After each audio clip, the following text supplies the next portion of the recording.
3 साल पहले मैंने एक साथ 4 लड़कियों को डेट किया था, जिसे पता चलने के बाद अपनी एक्स गर्लफ्रेंड से पीछा छुड़ाने के लिए मैं मंदिर भाग जाता हूँ और वहां पूरे 3 साल तक रहता हूँ। 3 साल बाद मैं वापस क्लाउड सिटी लौटता हूँ। मैं सोचता हूँ कि अब सीरियसली काम करूंगा और लड़कियों से दूर रहूंगा, लेकिन मैं जहां भी जाता हूँ वहां मुझे अपनी कोई ना कोई एक्स गर्लफ्रेंड मिल जाती है। रूम रेंट करने जाता हूँ, जिस पर मकान मालकिन भी मेरी एक्स गर्लफ्रेंड निकलती है। जॉब ढूंढने जाता हूँ, जिस पर वहां भी मेरी एक्स गर्लफ्रेंड मिल जाती है। टीवी सीरीज देखता हूँ, जिसमें मेन फीमेल कैरेक्टर भी मेरी एक्स गर्लफ्रेंड ही होती है। मैं समझ नहीं पाता कि आखिर मेरे साथ ऐसा ही क्यों होता है। मेरी एक्स गर्लफ्रेंड्स अभी तक मुझसे नाराज होती हैं और हर रात चुपके से मेरे बेड तक पहुंच जाती हैं। अचानक एक लड़ाई और तेज आवाज से मेरी आंख खुल जाती है। तभी कार में अनाउंसमेंट होता है, युनचेंग स्टेशन आने वाला है, सभी लोग उतरने की तैयारी कर लें। यह सुनकर मैं धीरे से खुद से कहता हूँ, अच्छा हुआ, वो सब बस एक लंबा नाइटमेयर था। स्टेशन के बाहर पहुंचते ही कुछ लड़कियां मेरी तरफ उंगली करके देखने लगती हैं, जिस पर वो कहती हैं, उस लड़के को देखो कितना हैंडसम है। अगर पहले वाली बात होती तो मैं थोड़ा एंजॉय करता, लेकिन अब मुझे सिर्फ डर लगता है। इसके बाद मैं अपने प्लान के हिसाब से नान्यांग में घर रेंट करने पहुंचता हूं।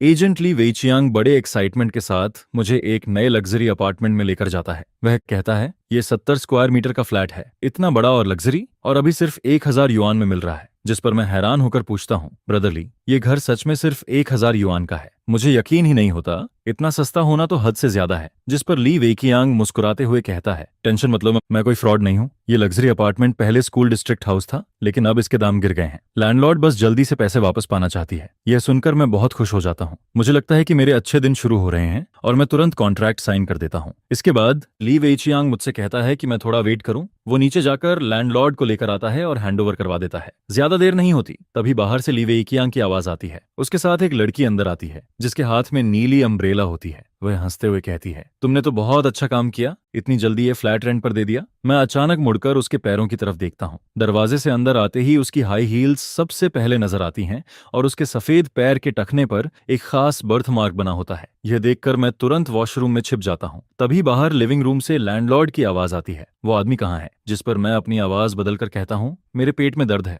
मुझे थोड़ा टाइम लगेगा, या फिर आप वीचैट छोड़ दीजिए, मैं बाद में ऐड कर लूंगा। मैं अपनी आवाज छुपाने की कोशिश करता हूँ, लेकिन बाहर वाली औरत अचानक ली वेइचियांग से पूछती है, मिस्टर, जो की आवाज कुछ अजीब नहीं लग रही, क्या ऐसी बहुत तेज चल रहा है? जिस पर उसे सर्दी हो गई है। लेकिन अगले ही पल वो अचानक पूछती है, तुमने अभी उसे मिस्टर झाओ कहा था, उसका पूरा नाम क्या है? जिस पर ली वेइकियांग कहता है, मैं बताना भूल गया, उस आदमी का नाम झाओ यांग है और वो अभी अभी क्लाउड सिटी वापस लौटा है। यह सुनते ही बाहर से एक अजीब सी हंसी सुनाई देती है। फिर धीरे धीरे कदमों की आवाज मेरी तरफ आने लगती है, जिसके बाद वो वॉशरूम के दरवाजे पर नॉक करती है और कहती है, झोयांग, अब नाटक बंद करो और जल्दी बाहर आओ। मैं गहरी सांस लेता हूँ और मजबूरी में दरवाजा खोल देता हूँ। काफी देर तक चुप रहने के बाद मैं ऑकवर्ड तरीके से मुस्कुराकर कहता हूँ, शाओ शुआंग। मेरे सामने खड़ी लड़की शु शाओ शुआंग होती है। वो युनचेंग यूनिवर्सिटी की सबसे फेमस लड़की हुआ करती थी और फिर वो उन्हीं 4 लड़कियों में से एक होती है जिन्हें मैंने एक साथ डेट किया था। मुझे आज भी वो दिन याद है जब वो पहली बार कॉलेज में आई थी। उसने नीली रिबन लगा रखी थी, काली ड्रेस पहनी थी। उसके लंबे पैर और कॉन्फिडेंट एटीट्यूड ने आते ही सबका अटेंशन अपनी तरफ खींच लिया था,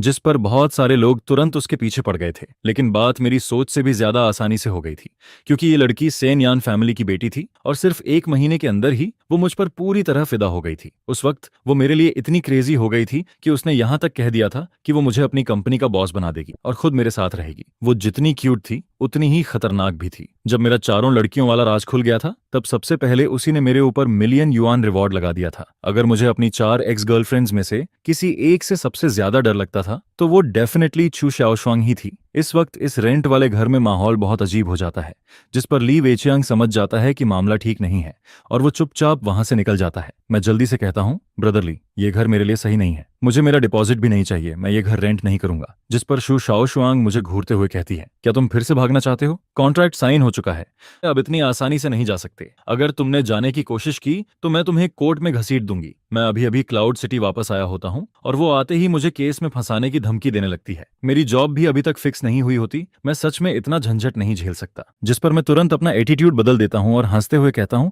अरे मैं तो मजाक कर रहा था, इतना अच्छा घर में कैसे छोड़ सकता हूँ? शाओशुआंग, तुम सीरियसली ले गई क्या? जिस पर वो मुझे देखती है और कहती है, शाओ शुआंग, अभी किसी ने मुझे मिस शू कहा था ना। यह सुनकर मैं ऑकवर्ड होकर मुस्कुराता हूँ। वो फिर पूछती है, हमारे बीच क्या रिश्ता है बताओ। जिस पर मैं गहरी सांस लेकर धीरे से कहता हूँ, बेबी। ये दो शब्द सुनते ही ऐसा लगता है जैसे उनमें कोई मैजिक हो। शू शाओ शुआंग का चेहरा तुरंत लाल हो जाता है। वो घबराकर खिड़की की तरफ देखने लगती है और कहती है, कौन बेबी, क्या हम इतने क्लोज हैं? पास खड़ा ली वेइचियांग हमें ऐसे देखता है जैसे वो पत्थर बन गया हो। मुझे डर लगता है कि कहीं अगले ही पल शू शाओ शुआंग फिर से नाराज होकर चली न जाए। जिस पर मैं तुरंत बात बदल देता हूँ, रेंट की बात करता हूँ और उसे वीचैट पर 5,000 युआन ट्रांसफर कर देता हूँ। लेकिन वो जाने का कोई इरादा नहीं दिखाती, बल्कि वो धीरे धीरे मेरे और करीब आने लगती है। उसकी खुशबू सीधा मेरी सांसों तक पहुंचती है। फिर वो मुझे देखकर कहती है, क्या तुम चाहते हो कि मैं ऐसे ही चली जाऊं? यह सुनकर अपनी जान बचाने के लिए मैं फैसला करता हूं कि अब सच बोल देना ही सही रहेगा। जिस पर मैं कहता हूं, शाओशुआंग, मैं पिछले 3 साल से 4 टेम्पल्स में था। मैंने वहां बहुत कुछ सीखा है। मैं सच में तुम्हारा बहुत शुक्रगुजार हूं। मुझे पता है कि मैंने तुम्हारे साथ बहुत गलत किया था, लेकिन मैं कसम खाता हूं अब आगे से मैं कभी किसी के साथ ऐसा नहीं करूंगा। मैं बस इतना कहना चाहता हूं कि मैं अब अपनी बीमारी से ठीक हो चुका हूं, इसलिए प्लीज मुझे परेशान मत करो। यह सुनकर शू शाओ शुआंग कुछ देर के लिए चुप रह जाती है।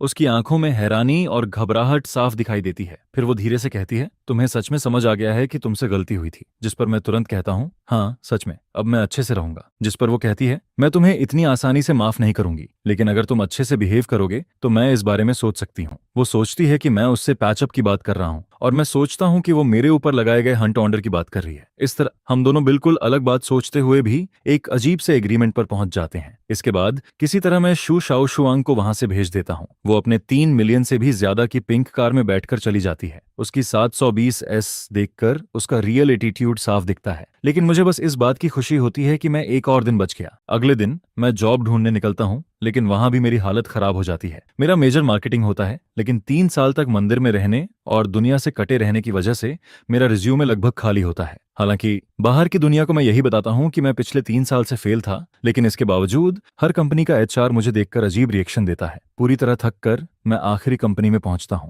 वहां इंटरव्यू रूम के बाहर कंपनी के स्टूडियो में कुछ गड़बड़ चल रही होती है। कोई कहता है कि किसी मॉडल की उंगली टूट गई है और इसी वजह से शूटिंग रुक गई है। जिस पर मैं मन ही मन सोचता हूं, क्या मैं 3 साल का बच्चा हूं जो इस तरह का बहाना मान लूंगा? तभी अंदर से एक आदमी गुस्से में कहता है, झो वेनेओ से कह दो कि मोशन मीडिया अब आगे कभी उसके साथ काम नहीं करेगी। वो खुद को समझता क्या है? इसी बीच मिस्टर झांग गुस्से में बाहर निकलता है। उसी समय मैं अपना मुड़ा हुआ रिज्यूमे हाथ में लेकर उदास चेहरा बनाए मीटिंग रूम से बाहर निकल रहा होता हूँ। मैं अभी हॉलवे से पूरी तरह बाहर भी नहीं निकल पाता। तभी उसकी नजर मुझ पर पड़ती है। वो मुझे ऊपर से नीचे तक देखता है और अगले ही पल उसका चेहरा बदल जाता है। जिस पर वो शॉक्ड होकर धीरे से कहता है, झो यांग। मैं मोशन मीडिया से बाहर निकलता हूँ। मेरा मूड पूरी तरह खराब हो चुका होता है। डिपॉजिट का पैसा भी खत्म होने वाला होता है और मैं सोचने लगता हूँ कि अब शायद मुझे खाना डिलीवर करना पड़ेगा। मैं अभी यही सोच ही रहा होता हूँ, तभी पीछे से वही एचआर भागते हुए आता है जिसने अभी मेरा इंटरव्यू लिया था। वो हाँफते हुए कहता है, 1 मिनट रुको। फिर वो कहता है, हमें लगता है कि तुम्हारी कंडीशन बहुत अच्छी है।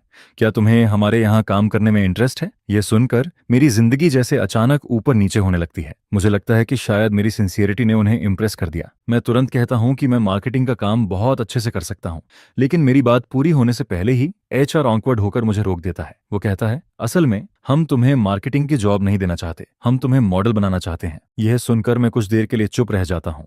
कॉलेज के टाइम पर भी किसी ने मुझे मॉडल बनने के लिए कहा था, लेकिन तब मैं अपनी 4 गर्लफ्रेंड्स के बीच इतना उलझा हुआ था कि मेरे पास बिल्कुल टाइम नहीं था। लेकिन अब सिचुएशन अलग होती है। यहाँ बेसिक सैलरी 8,000 होती है, ऊपर से कमीशन और डिविडेंड भी मिलता है, जबकि मार्केटिंग में सिर्फ 6,000 की सैलरी मिलती है। जिस पर मैं बिना कुछ सोचे तुरंत कॉन्ट्रैक्ट साइन कर देता हूँ। सर्वाइवल के लिए मैं मॉडल क्या, जरूरत पड़े तो ईंट भी उठा सकता हूँ। इसके बाद वो लोग मुझे एक प्रोफेशनल स्टूडियो में लेकर जाते हैं। मुझे लगता है कि शायद पहले कोई आसान ट्रेनिंग होगी, लेकिन वहां मौजूद लोग मुझे ऐसे देखने लगते हैं जैसे मैं कोई बहुत कीमती चीज हूँ। खासकर झोंग कुई नाम का फोटोग्राफर मुझे देखकर बार बार हैरान होता है। फिर वो लोग मुझे तेज लाइट्स के सामने खड़ा कर देते हैं और मेरी ऑकवर्ड मॉडलिंग करियर शुरू हो जाती है। लेकिन मुझे बिल्कुल नहीं पता होता कि इसके पीछे मिस्टर झांग का हाथ होता है। वही मिस्टर झांग जिसने कुछ देर पहले मेरे रिज्यूमे का मजाक उड़ाने वाले एचआर को डांटा था। इस वक्त वो दरवाजे की हल्की सी दरार से मुझे देख रहा होता है। उसकी आंखों में बहुत कॉम्प्लिकेटेड फीलिंग्स होती हैं। वो मुझे पोज करते हुए देखता है और धीरे से अपने होंठ काटता है। फिर वो मन ही मन कहता है, बेवकूफ, क्लाउड सिटी लौटकर भी मेरे पास नहीं आया और यही मिस्टर झांग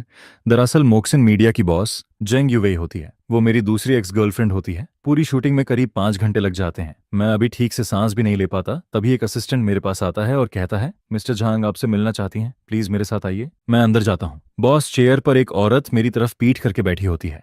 उसकी आवाज थोड़ी जानी पहचानी लगती है। वो पूछती है, काम कैसा लग रहा है? जिस पर मैं कहता हूँ, काफी अच्छा है, थैंक्स, आपने मुझे ये मौका दिया। तभी वो अचानक पूछती है, तुम क्लाउड सिटी वापस कब आए? यह सुनते ही मेरे चेहरे की मुस्कान गायब हो जाती है। मैं सोचने लगता हूँ कि उसे कैसे पता चला कि मैं वापस आ गया हूँ। अगले ही पल वो धीरे से मुड़ती है। उसका चेहरा देखते ही मैं पूरी तरह शॉक हो जाता हूँ। वो झांग यूवेई होती है। उसे देखते ही मेरी पुरानी यादें वापस आने लगती हैं। कॉलेज के सेकंड ईयर की वो बारिश वाली रात, मूवी थिएटर और फिर उससे पहली मुलाकात। उस वक्त मैं बस एक गरीब स्टूडेंट था और वो मेरी उन 4 एक्स गर्लफ्रेंड्स में से एक होती है। लेकिन बाकी सबसे अलग वो वही इंसान होती है जिसके लिए मेरे दिल में सबसे ज्यादा गिल्ट होता है, क्योंकि सिर्फ वही ऐसी होती है जिसने मेरे साथ कभी बुरा नहीं किया। बाकी सब मुझे छोड़कर चली गई थी, लेकिन उसने कभी मुझे नीचे गिराने की कोशिश नहीं की। फिर वो मुझे देखकर धीरे से कहती है, जल्दी वापस आ जाते, 3 साल हो गए, मैंने तुम्हें देखा तक नहीं। 3 साल पहले की वो सिंपल और कमजोर लड़की अब एक स्ट्रांग फीमेल बॉस बन चुकी होती है। जिस पर मैं धीरे से कहता हूँ, तुम्हें अभी भी मेरी याद है? वो हल्का सा मुस्कुराती है और कहती है, मुझे लगा था तुम जैसे बड़े स्कमबैग मुझे भूल चुके होगे। यह सुनकर मैं शर्मिंदा होकर अपना सिर नीचे कर लेता हूँ। फिर मैं उसे पिछले 3 साल की सारी बातें बता देता हूँ, मंदिर में रहना, भागते रहना और बाकी सब कुछ। मेरी बात सुनने के बाद वो धीरे से अपना हाथ मेरे सिर पर रखती है, बिल्कुल वैसे ही जैसे वो पहले किया करती थी, क्योंकि वो मुझसे 2 साल बड़ी होती है और हमेशा मेरी केयर करती थी। उसकी इतनी सॉफ्टनेस देखकर मुझे शुशाओ शुआंग की धमकी से भी ज्यादा बुरा फील होने लगता है। मैं टाइम देखता हूँ, लगभग रात के 12 बज चुके होते हैं। बाहर बारिश भी हो चुकी होती है और सबवे भी बंद हो चुकी होती है। जिस पर मैं कहता हूँ, कोई बात नहीं, मैं टैक्सी लेकर चला जाऊंगा। लेकिन मैं अपनी बात पूरी करूं उससे पहले ही झेंग यूवेई खड़ी हो जाती है। वो अपनी कार कीज उठाती है और सीधे कहती है, मैं तुम्हें घर छोड़ देती हूँ। यह सुनकर मेरे होश उड़ जाते हैं। अगर वो मुझे घर तक छोड़ने गई और नीचे शु श्याओ शुआंग मिल गई तो सब खत्म हो जाएगा। लेकिन झांग यूवेई मेरी कोई बात नहीं सुनती। वो मुझे सीधा अपनी कार में बैठा लेती है। रास्ते में वो मेरी तरफ देखकर धीरे से सांस छोड़ती है और कहती है, सच में तुम अभी भी वैसे ही हो, तुम बिल्कुल नहीं बदले। मुझे वो पुराना टाइम याद आ जाता है जब तुम मेरे साथ रहते थे। जब हम जिनू होम के नीचे पहुंचते हैं तब भी झांग यूवेई के जाने का कोई इरादा नहीं होता। वो कहती है कि बॉस होने के नाते उसे अपने सबऑर्डिनेट की केयर करनी चाहिए और वो कल मुझे ऑफिस जाने के लिए लिफ्ट दे देगी। जिस पर मैं कुछ नहीं कह पाता। आखिर मैं उसका सबऑर्डिनेट होता हूँ, इसलिए मना भी नहीं कर सकता। लेकिन जैसे ही लिफ्ट का दरवाजा खुलता है, 5वीं मंजिल के बाहर शु श्याओ शुआंग हाथ में अपना बनाया हुआ लंच बॉक्स लिए बैठी होती है। वो नीचे झुककर बैठी होती है, लेकिन जैसे ही वो मुझे और झेंग यूवेई को साथ में बाहर आते देखती है, उसका चेहरा तुरंत बदल जाता है। फिर वो भागकर मेरे पास आती है और मेरा कॉलर पकड़ लेती है। वो गुस्से में कहती है, तुमने कल ही कहा था कि अब कुछ गलत नहीं करोगे और आज ही किसी और लड़की को घर ले आए। यह सुनकर मेरे माथे पर ठंडा पसीना आ जाता है। एक तरफ लैंडलॉर्ड वाली एक्स गर्लफ्रेंड खड़ी होती है और दूसरी तरफ बॉस वाली एक्स गर्लफ्रेंड। जिस पर मैं जल्दी से कहता हूँ, मेरी बात सुनो, ये लैंडलॉर्ड है जिससे मैं कल मिला था और ये बॉस है जिससे मैं आज मिला हूँ। मैं 3 उंगलियां उठाकर कसम खाता हूँ। हालांकि बात बहुत अजीब लगती है, लेकिन ये सब सच में सिर्फ कोइंसिडेंस होता है। मैंने सच में कुछ गलत नहीं किया। हम अभी ऑफिस में ओवरटाइम कर रहे थे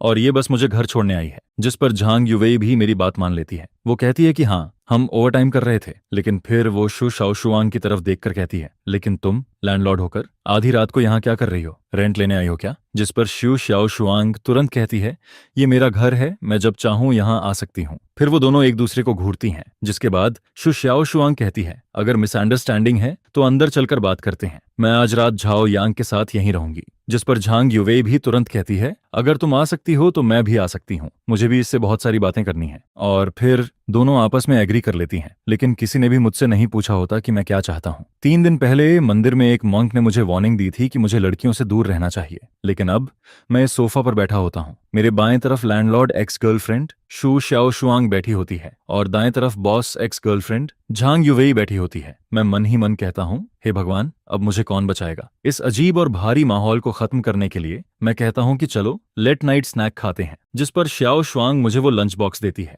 वो बहाना बनाती है कि वो इसे बस रास्ते में लेकर आई थी, लेकिन जैसे ही मैं लंच बॉक्स खोलता हूँ उसके अंदर वही शेड्रेड पोक होता है जो कॉलेज में मेरा फेवरेट हुआ करता था, और वो अभी भी गर्म होता है। ये देखकर मुझे समझ आ जाता है कि वो काफी देर से मेरा इंतजार कर रही थी। लेकिन दूसरी तरफ यूवे भी पीछे नहीं रहती। वो सीधे टेक अवे ऐप खोलती है और याके चुआन के साथ बियर ऑर्डर कर देती है। थोड़ी देर बाद 3 बड़े बॉक्सेस बियर के आ जाते हैं। डिलीवरी वाला अंदर बैठी 2 खूबसूरत लड़कियों को देखकर मुझे बहुत रिस्पेक्ट से देखता है, जिस पर मैं सिर्फ ऑकवर्ड होकर मुस्कुराता हूँ। कुछ देर बाद हम तीनों साथ में खाना खाने लगते हैं। मैं श्याओ शुआंग के हाथ का बना हुआ खाना खाता हूँ। वही पुराना टेस्ट मुझे फिर से याद आ जाता है, जिस पर मेरे दिल में गिल्ट और भी ज्यादा बढ़ जाता है, क्योंकि वो दोनों मेरे साथ इतना अच्छा बिहेव करती हैं और मैं ही सबसे बड़ा बेवकूफ होता हूँ। इसके बाद मैं लगातार बियर पीने लगता हूँ। मैं खुद को रोक नहीं पाता, एक के बाद एक बोतल खत्म कर देता हूँ। फिर एक बियर कैन उठाकर उसे भी एक ही बार में पी जाता हूँ। थोड़ी ही देर में मुझे शराब चढ़ जाती है। मैं नशे में खुद को थप्पड़ मारता हूँ और लड़खड़ाती हुई आवाज में बोलने लगता हूँ, मैं अच्छा इंसान नहीं हूँ,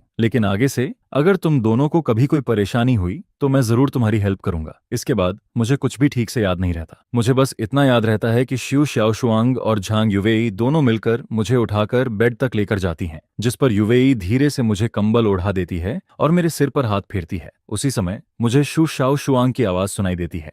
वो अचानक पूछती है, सच बताओ, क्या तुम अभी भी उसे पसंद करती हो? जिस पर झांग युवेई मेरी तरफ देखती है। मैं उस वक्त सो रहा होता हूँ। उसकी आंखों में सॉफ्टनेस साफ दिखाई देती है। फिर वो धीरे से कहती है, उसने मुझे मेरा पहला DSLR दिया था, उसी ने मेरे फोटोग्राफी ड्रीम को सपोर्ट किया था, इसलिए मैं उससे नफरत नहीं कर सकती। जिस पर शु शाओशुआंग बिना सोचे तुरंत कहती है, मैं भी अभी तक जोयांग को पसंद करती हूँ। फिर वो धीरे से कहती है, मैं उसे मारना भी चाहती हूँ, लेकिन उससे कोई फर्क नहीं पड़ता। इस बार मैं उसे दोबारा भागने नहीं दूंगी। यह सुनकर झांग युवेई हल्का सा मुस्कुराती है। फिर वो मेरे कान को खींचती है और शु शाओशुआंग से कहती है, तुम्हारा एटीट्यूड अभी भी बिल्कुल पहले जैसा है। लेकिन फिर वो धीरे से कहती है, तुम्हें मुझसे नहीं, बाकी लड़कियों से सावधान रहना चाहिए। और इसी तरह दोनों एक दूसरे का वीचैट ऐड कर लेती हैं, ताकि बाकी एक्स गर्लफ्रेंड्स के खिलाफ वो एक टेम्परेरी अलायंस बना सकें। अगले दिन दोपहर में मेरी आंख खुलती है। मेरा सिर बहुत ज्यादा दर्द कर रहा होता है, लेकिन जैसे ही मैं आंख खोलता हूँ, मैं देखता हूँ कि शु शाओशुआंग मेरे ऊपर सो रही होती है। उसी वक्त बेडरूम का दरवाजा खुलता है और झांग युवेई बाहर आती है। उसे देखकर मेरा दिमाग पूरी तरह खाली हो जाता है। मुझे लगता है कि कल रात नशे में मैंने जरूर कोई बहुत बड़ी गलती कर दी होगी। जिस पर मैं घबराकर पूछता हूँ, कल रात मैंने कुछ किया था क्या? लेकिन वो दोनों मुझे देखकर हंसने लगती हैं। फिर झांग युवेई कहती है, तुम तो कल रात मरे हुए इंसान की तरह सो रहे थे, कुछ भी नहीं हुआ। यह सुनकर मैं राहत की सांस लेता हूँ। आज झांग युवेई अच्छे मूड में होती है, इसलिए वो मुझे एक दिन की छुट्टी दे देती है। कंपनी जाने से पहले वो पूरे घर को अच्छे से साफ भी कर देती है। फिर जाते जाते मुझे वार्निंग देती है कि उसके ना रहने पर मैं कोई गड़बड़ ना करूं। इसके बाद शु शाओशुआंग भी उठ जाती है और जैसे ही उसे कल रात की अपनी बात याद आती है, उसका चेहरा तुरंत लाल हो जाता है, क्योंकि उसने खुद कहा था कि वो अभी भी झोबियांग को पसंद करती है। यह सोचकर वो शर्म से कहीं छिप जाना चाहती है। जिस पर मैं धीरे से कहता हूँ, शाओशुआंग, तुम उठ गई। फिर मैं उससे पूछता हूँ, तुमने और झांग युवेई ने कल रात क्या बात की थी? जिस पर वो मुझे घूर कर कहती है, बहुत सारी बातें, जैसे कि तुम्हें सोते हुए ही मार देना चाहिए या नहीं। यह सुनकर मेरी रीढ़ की हड्डी तक ठंडी पड़ जाती है। मैं मन ही मन कसम खाता हूँ कि अब आगे से मैं कभी शराब नहीं पीऊंगा। इसके बाद सुबह की धूप कमरे में आ रही होती है। मैं चुपचाप शु शाओशुआंग के पीछे खड़ा होकर उसके बाल ठीक करने लगता हूँ और उस पल मुझे ऐसा फील होता है जैसे मैं फिर से 3 साल पहले वाले दिनों में वापस पहुंच गया हूँ। आज दोपहर एक अच्छी मूवी लगी हुई है, जोयांग, चलो साथ में देखने चलते हैं। शु शाओशुआंग मुझे दोपहर में मूवी देखने के लिए बुलाती है, लेकिन मैं मना कर देता हूँ। मैं कहता हूँ, आज नहीं, आज मुझे कंपनी जाना है। जॉब का पहला दिन है, मुझे अपने कॉलेग्स पर अच्छा इंप्रेशन छोड़ना है। जिस पर वो थोड़ा नाराज होकर मुझे देखती है। फिर जैसे ही मैं जाने लगता हूँ, वो अचानक अपना एक और टैलेंट दिखा देती है। वो सामने वाले फ्लैट का दरवाजा खोलती है और अंदर चली जाती है। फिर वो पीछे मुड़कर कहती है, मैं तुम्हें बताना भूल गई थी, ये पूरी बिल्डिंग मेरी है। अगर तुम्हें मेरी जरूरत पड़े तो कभी भी सामने वाले घर का दरवाजा नॉक कर देना। यह सुनकर मैं वहीं खड़ा रह जाता हूँ। मुझे सच में समझ नहीं आता कि ये लड़की आखिर कितनी अमीर है। इसके बाद वो हल्के लाल चेहरे के साथ मुझे चुटकी काटती है और वार्निंग देती है कि कंपनी में कोई गड़बड़ मत करना। जिसके बाद वो वापस चली जाती है। मैं पूरे जोश के साथ कंपनी पहुंचता हूं, लेकिन जैसे ही नीचे पहुंचता हूं, वहां का सीन देखकर पूरी तरह चौंक जाता हूं। कंपनी के गेट के सामने लड़कियों की एक बड़ी भीड़ खड़ी होती है। उनके हाथ में बैनर्स होते हैं और वो मोशिन मीडिया के खिलाफ चिल्ला रही होती हैं। वो कह रही होती हैं कि मोशिन मीडिया ने उनके आइडल जो वेन्याओ को धोखा दिया है, उसकी जगह किसी और को कवर शूट दे दिया गया है। यह देखकर मैं घबरा जाता हूँ। फिर भी मैं हिम्मत करके उनके पास जाता हूँ और धीरे से पूछता हूँ कि आखिर हुआ क्या है। जिस पर एक लड़की गुस्से में कहती है, किसी हरामी ने बैकडोर से एंट्री लेकर हमारे भाई की जगह कवर शूट छीन लिया। यह सुनकर मैं कांपती हुई आवाज में पूछता हूँ, क्या तुम्हें उस इंसान का नाम पता है? जिस पर वो और भी गुस्से में कहती है, उस कमीने का नाम जो यांग है। यह सुनते ही मैं वहीं जम जाता हूँ। मेरे सामने खड़ी वही लड़कियां जो मुझे मार डालने की बात कर रही होती हैं, असल में मेरे ही खिलाफ खड़ी होती हैं। मेरे चेहरे की मुस्कान धीरे धीरे गायब हो जाती है। काफी देर बाद मुझे समझ आता है कि जिस आदमी को ये सब लोग गाली दे रही हैं, वो मैं ही हूँ। जिस पर अपनी जान बचाने के लिए मैं ऐसे बिहेव करने लगता हूँ जैसे मैं कोई राह चलता आदमी हूँ। लेकिन मैं उन फैन गर्ल्स को कम समझ लेता हूँ। किसी ने ग्रुप में मेरी फोटो भेज दी होती है और अगले ही पल मेरी पहचान खुल जाती है, जिस पर सारी लड़कियां मेरी तरफ देखने लगती हैं। फिर वो जोर जोर से चिल्लाने लगती हैं। मैं जल्दी से कहता हूँ मैं उस स्टार को जानता भी नहीं हूँ, लेकिन वो मेरी बात सुनने की जगह और ज्यादा गुस्सा हो जाती हैं। फिर वो लोग झांग युवेई को भी गालियां देने लगती हैं। वो कहती हैं, झांग सरनेम वाली बॉस भी कोई अच्छी नहीं है, उसने जरूर तुम्हें अपने पास रख लिया होगा, तभी तुम्हें ये मौका मिला है। जिस पर मेरा चेहरा तुरंत बदल जाता है। मुझे गाली दो, मैं सह सकता हूँ, लेकिन मैं झांग युवेई के बारे में एक शब्द भी गलत नहीं सुन सकता। अगले ही पल मैं अपना हाथ उठाता हूँ और सबसे ज्यादा गाली देने वाले 180 पाउंड के आदमी को सीधा पंच मार देता हूँ। वो आदमी सीधे पीछे जाकर भीड़ में गिर जाता है और फिर पूरा माहौल अचानक बिगड़ जाता है। चारों तरफ चीखने की आवाज आने लगती है। लड़कियां मेरी तरफ भागने लगती हैं। लेकिन 3 साल मंदिर में रहने की वजह से मेरा शरीर पहले से बहुत मजबूत होता है। मेरी हाइट भी 1.85 मीटर होती है, इसलिए मैं भीड़ के बीच खुद को बचाने की कोशिश करता हूँ। उसी वक्त ऊपर ऑफिस में झांग युवेई मुझे खिड़की से देख रही होती है। पहले तो वो मुझे देखकर हल्का मुस्कुराती है, लेकिन जैसे ही उसे पता चलता है कि मुझे मारा जा रहा है, उसका चेहरा तुरंत बदल जाता है, जिस पर वो घबराकर नीचे भागती है। जब वो नीचे पहुंचती है तब तक मेरे चेहरे से खून निकल रहा होता है। यह देखकर उसका चेहरा पूरी तरह सफेद पड़ जाता है। उसके दिल में बहुत दर्द होता है, लेकिन उसे इस बात का दुख नहीं होता कि मैंने उन लड़कियों को मारा। उसे इस बात का दुख होता है कि मेरी वजह से उसकी कंपनी को नुकसान हो सकता है, क्योंकि अगर ये बात हॉट सर्च पर चली गई तो मोशन मीडिया की 3 साल की मेहनत बर्बाद हो सकती है। जिस पर झांग युवेई जल्दी से मेरे पास आती है। वो दोनों हाथों से मेरा चेहरा पकड़ती है और चेक करती है कि मुझे कितनी चोट लगी है। जब उसे पता चलता है कि चोट ज्यादा नहीं है, तब वो अचानक गुस्से में कहती है, क्या तुम पागल हो? मैंने तुम्हें छुट्टी दी थी, फिर तुम कंपनी क्यों आए? जिस पर मैं धीरे से कहता हूँ, सिस्टर वेई, गुस्सा मत हो। फिर मैं कहता हूँ, तुम बस ये बोल देना कि मैं टेम्परेरी वर्कर हूँ, सारी गलती मेरे ऊपर डाल दो और मुझे निकाल दो। मैं सोचता हूँ कि वो कंपनी की वजह से परेशान है, इसलिए मैं उसे बचाना चाहता हूँ, लेकिन मेरी बात सुनकर वो कुछ देर के लिए चुप रह जाती है। ऐसा लगता है जैसे वो कुछ कहना चाहती है, लेकिन उससे पहले ही पुलिस मुझे पकड़ कर ले जाती है और अब मुझे 7 दिन की डिटेंशन होने वाली होती है। जैसा मैंने सोचा था वही होता है। थोड़ी ही देर में मीडिया कंपनी के एक मेल एम्प्लॉय और फीमेल फैंस के बीच हुई लड़ाई हॉट सर्च पर आ जाती है। हर तरफ न्यूज फैल जाती है। इंटरनेट पर ऐसे वीडियोस घूमने लगते हैं जिन्हें जानबूझकर एडिट किया गया होता है, जिस पर मुझे विलेन की तरह दिखाया जाता है, जैसे सारी गलती सिर्फ मेरी हो। उसी समय शाम को युंगवांग बिल्डिंग के नीचे एक ब्लैक नैनी कार आकर रुकती है। उसमें से एक लंबी खूबसूरत लड़की बाहर निकलती है। उसकी खूबसूरती देखते ही हर कोई उसे पहचान लेता है। वो पेरेंट्स होती है, एंटरटेनमेंट इंडस्ट्री की सबसे फेमस एक्ट्रेस। वो आज की सबसे बड़ी स्टार होती है और साथ ही इमोशन मीडिया की सबसे इंपॉर्टेंट आर्टिस्ट भी होती है। लिफ्ट में उसका असिस्टेंट उसे मेरे फाइट वाला हॉट सर्च दिखाता है। वो मजाक में कहता है जो वेनेओ के फैंस को किसी ने पीट दिया, लेकिन जैसे ही पेरेंट्स उस वीडियो में मेरा चेहरा देखती है, उसका चेहरा अचानक बदल जाता है। उसके हाथ कांपने लगते हैं। फिर वो धीरे से पूछती है, इस आदमी का नाम क्या है? जिस पर असिस्टेंट कहता है, इसका नाम जो यांग है, ये मोशन मीडिया का नया मेल मॉडल है और अभी इसे पुलिस पकड़ कर ले गई है। यह सुनते ही पेरेंट्स की आंखों में एक अजीब सी चमक आ जाती है। फिर वो तुरंत कहती है, आज रात के अंदर जो यांग से जुड़ी सारी हॉट सर्च हटा दो। उसकी आवाज गुस्से और एक्साइटमेंट से कांप रही होती है। सारे मीडिया रिसोर्सेज इस्तेमाल करो, जो वेनेओ के सारे काले राज निकालो और उस फाइट वाली वीडियो का ओरिजिनल वर्जन भी ढूंढो। मैं चाहती हूँ कि जो वेनेओ अभी के अभी खत्म हो जाए। इस बार जो यांग ने किसी नॉर्मल मुसीबत को नहीं छेड़ा था। इस बार उसने सीधे अपनी एक्स गर्लफ्रेंड्स को मैदान में बुला लिया था। और जिस रात मैं लॉकअप में पहली बार सो रहा होता हूँ, उसी रात कुछ लोग पूरी रात जागने वाले होते हैं। उसी समय शु शाओशुआंग किचन में गाना गुनगुनाते हुए मेरे लिए पोटैटो बीफ स्टू बना रही होती है। वो पूरे खुश मूड में होती है, क्योंकि वो सोच रही होती है कि मैं बाहर आते ही उसके साथ मूवी देखने जाऊंगा। लेकिन तभी झांग युवेई का वीचैट मैसेज आता है। उसमें लिखा होता है कि झाओ यांग लड़ाई की वजह से 7 दिन के लिए अंदर चला गया है। यह सुनते ही शु शाओशुआंग का पूरा मूड खराब हो जाता है। उसका सारा स्वीट सपना उसी वक्त टूट जाता है और जैसे ही उसे पता चलता है कि यह सब झो वेनेओ नाम के एक ट्रैफिक स्टार की वजह से हुआ है, उसकी आंखें तुरंत ठंडी हो जाती हैं। जिस पर वो तुरंत किसी को फोन लगाती है और कहती है, मुझे तुमसे एक काम करवाना है। उधर उसी वक्त झो वेनेओ एक आलीशान मैंशन में लगभग 50 साल की एक औरत के साथ जश्न मना रहा होता है।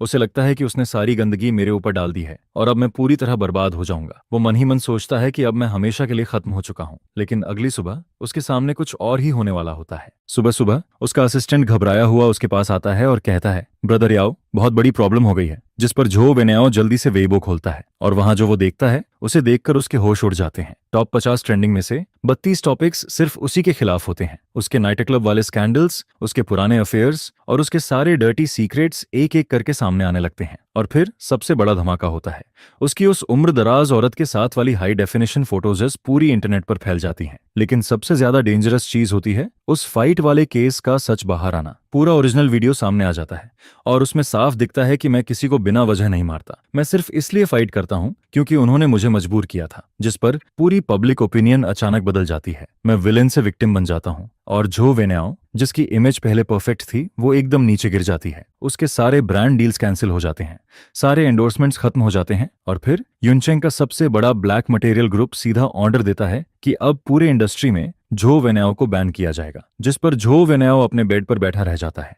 उसका चेहरा पूरी तरह सफेद पड़ जाता है। उसे समझ ही नहीं आता कि उसने आखिर किस इंसान को नाराज कर दिया। उसे बिल्कुल नहीं पता होता कि उस ब्लैक मटेरियल ग्रुप का चेयरमैन शु डागुओ होता है और जो शु शाओशुआंग मेरे लिए किचन में खाना बना रही होती है वो उसी शु डागुओ की बेटी होती है। उसने मुझसे नहीं, मेरी एक्स गर्लफ्रेंड से पंगा ले लिया था और इस बार उसने गलत इंसान को छेड़ दिया था। 7 दिन बाद मेरी डिटेंशन खत्म हो जाती है। मैं सोच रहा होता हूं कि अब बाहर निकलते ही मेरी जिंदगी पूरी तरह खराब हो जाएगी, क्योंकि मैं नहीं चाहता कि झांग युवेई की कंपनी पर कोई असर पड़े। इसलिए मैं फैसला करता हूं कि सारी गलती मैं अकेले अपने ऊपर ले लूंगा। लेकिन जैसे ही मैं पुलिस स्टेशन से बाहर निकलता हूं वहां रिपोर्टर्स की भीड़ खड़ी होती है, जिस पर मैं कहता हूं चाहे वार्निंग देना हो या फाइट करना, सब मैंने अपनी मर्जी से किया था। मुझे बस झो वेन्याओ पसंद नहीं था, इसलिए मैंने उसे मारा। मैं सोचता हूं कि अब सब लोग मुझे गालियां देंगे, लेकिन उल्टा रिपोर्टर्स मुझे अजीब नजरों से देखने लगते हैं।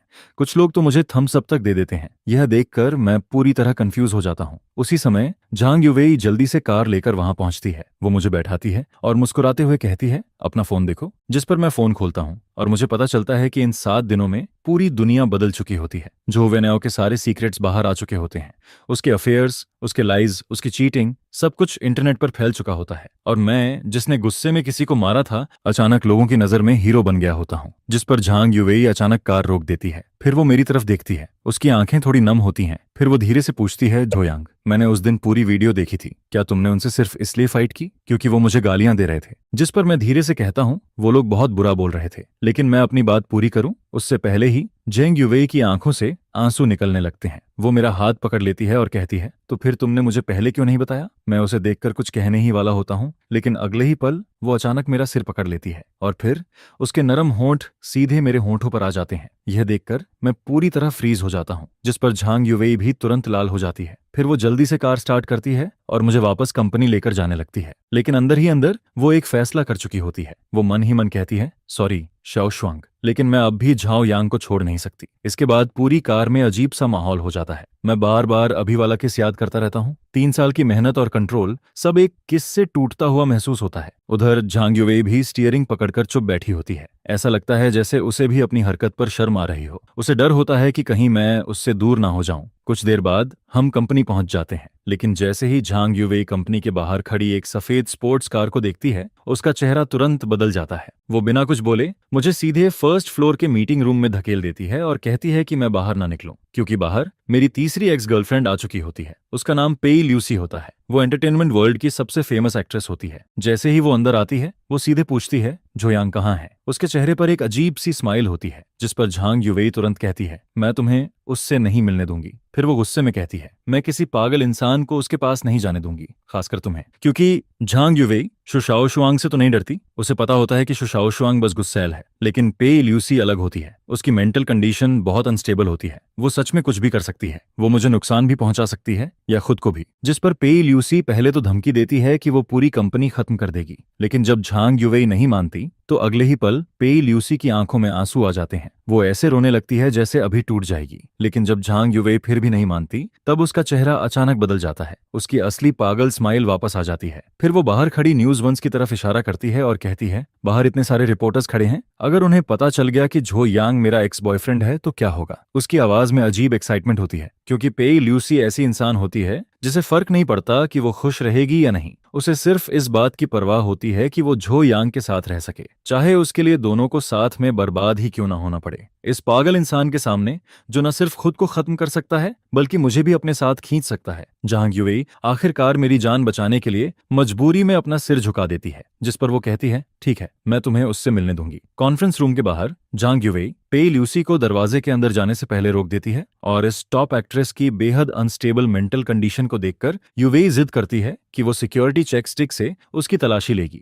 जिस पर जैसे ही अलार्म बजता है, पे ल्यूसी को मजबूरी में अपनी कमर के पीछे छुपाया हुआ पतला सा नाइफ निकालना पड़ता है, जिसे वो जमीन पर फेंक देती है और फिर बड़े आराम से अंदर चली जाती है। दरवाजा खुलता है और मुझे लगता है कि यू वही आई है, लेकिन अगले ही पल पी ल्यूसी किसी पिंजरे से निकली हुई भेड़िए की तरह सीधे मुझ पर टूट पड़ती है और मुझे जमीन पर गिरा देती है, जिस पर वो मुझे कसकर पकड़ते हुए कहती है, ब्रदर झायोआंग, लोग तुम्हें बहुत मिस करते हैं। पी ल्यूसी बिल्कुल किसी क्लिंजी किटन की तरह मेरे सीने में छुप जाती है, लेकिन अगले ही पल वो अचानक अपना चेहरा उठाती है और दोनों हाथों से मेरे कंधे पकड़ लेती है। उसकी आंखें पूरी तरह पागलपन से भरी होती हैं, जिस पर वो पूछती है, तुम मुझे 3 दिन पहले छोड़कर क्यों गए थे? क्या इसलिए क्योंकि मैं उतनी खूबसूरत नहीं हूं, या फिर इन 4 बदबूदार औरतों की वजह से? बोलो। जिस पर मैं मजबूरी में अपना हाथ बढ़ाकर उसके सिर पर थपकी देता हूं और अगले ही पल वो पागल लड़की फिर से शांत हो जाती है, जो देखकर वो फिर से एक छोटी सी दुखी लड़की की तरह रोने लगती है। यही है पे ल्यूसी, मेरी तीसरी एक्स गर्लफ्रेंड, एक ऐसी औरत जिसके दिमाग में थोड़ा प्रॉब्लम है। जिस पर वेई शीली को देखकर मैं अपने फर्स्ट ईयर की उस पहली मुलाकात को याद करने लगता हूँ। उस समय फिल्म स्कूल में उसे बाकी लोग बहुत परेशान करते थे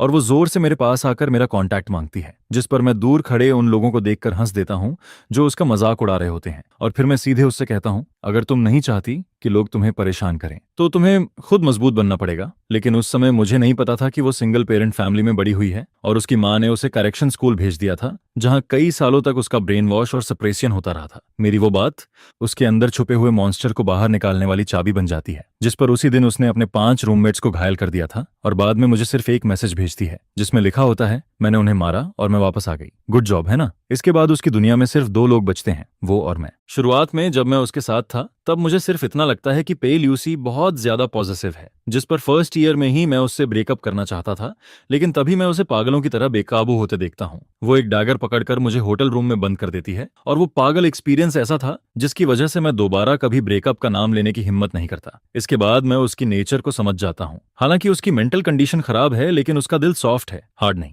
अगर उसे 2 प्यार भरी बातें बोल दो और उसके सिर पर हाथ फेर दो तो वो आसानी से मान जाती है। और उस समय जब मेरी 4 लड़कियों के साथ रिलेशन होने वाली बात सामने आ गई थी, तब मैं 50% इसलिए भागा था क्योंकि मुझे डर था कि कहीं वो मुझे मार ना दे। और इस समय वो मेरे सीने पर लगातार मुक्के मार रही होती है और रोते हुए कहती है, तुम घटिया आदमी, तुम भागे क्यों थे? जिस पर मैं कहता हूँ, क्या मैं इसलिए नहीं भागा था क्योंकि मुझे डर था कि तुम गुस्सा हो जाओगी? यह सुनकर मुझे फिर से यकीन हो जाता है कि चारों एक्स गर्लफ्रेंड्स में सबसे खतरनाक वही है, लेकिन सबसे आसान भी वही है। मैं बस उसे 2 प्यार भरी बातें कहता हूँ और उससे वादा करता हूँ कि मैं आगे भी क्लाउड सिटी में ही रहूंगा। जिस पर वो अगले ही पल किसी गुस्से वाली लड़की से शांत इंसान बन जाती है, लेकिन फिर भी वो तभी मानती है जब मैं उसे किस करने वाला होता हूँ। इसके बाद जब हम दोनों जमीन पर बैठे हुए फ्यूचर की बातें कर रहे होते हैं, तभी वो अचानक कुछ बैंक कार्ड्स निकालती है और फिर वो अपनी पिछले 3 साल की सारी कमाई मुझे दे देती है, जिस पर वो कहती है, ये सब तुम्हारे लिए है ताकि तुम्हें आगे कभी काम न करना पड़े, ठीक है? एक इतनी फेमस एक्ट्रेस की इतनी बड़ी सेविंग को देखकर भी मैं बिना सोचे उसे मना कर देता हूँ, क्योंकि वो मुझे सपोर्ट नहीं करना चाहती,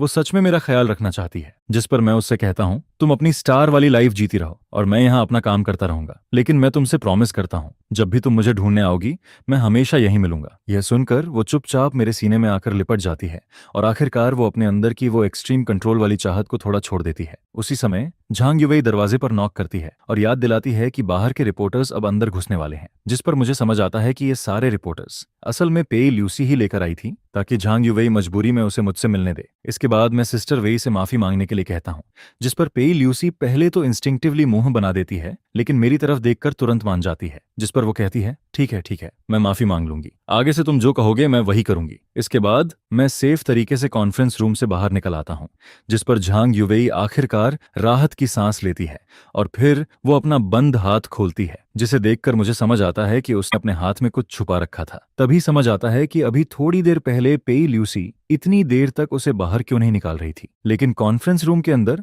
दोनों औरतों के बीच थोड़ी देर के लिए एक सीधा सामना होता है, जिस पर पे ल्यूसी सिर्फ मुझे खुश करने के लिए झांग युवेई के सामने अपना सिर झुकाकर उससे माफी मांगती है। यह देखकर झांग युवेई भी समझ जाती है कि वो पूरी तरह बुरी नहीं है और फिर वो भी धीरे से राहत की सांस लेती है। आखिर में मैं अपने फैमिली वालों से कहता हूँ कि वो उसका थोड़ा ध्यान रखें, और रिपोर्टर्स को हैंडल करते करते पूरे 2 घंटे निकल जाते हैं और मुझे सांस लेने का मौका भी नहीं मिलता, क्योंकि अगले ही पल झांग युवेई के सामने ही पेई ल्यूसी अचानक मेरे सामने दौड़कर आ जाती है, जिस पर वो सीधे मेरे चेहरे को पकड़ती है और मुझे जोर से किस कर देती है। फिर वो शर्माते हुए कहती है, अगर तुम मुझे किस नहीं करोगे तो मैं खुद तुम्हें किस कर लूंगी। यह कहकर वो लाल चेहरा लिए हुए भाग जाती है और जाते जाते भी काफी खुश दिखाई देती है, जिस पर मैं सिर्फ इतना सोचता हूँ, ओह नहीं, मैं फिर से फंस गया। होस्ट, मुझे तुम्हारे लिए सच में बुरा लग रहा है। क्या ये अभी भी बहुत यादगार नहीं लग रहा है? ये मेरी बहन के मीठे होंठ थे या फिर किसी बड़ी स्टार के? मैं इतना डर गया था कि सीधा ऊपर जाने की हिम्मत ही नहीं हुई। जल्दी से घर लौटना पड़ेगा,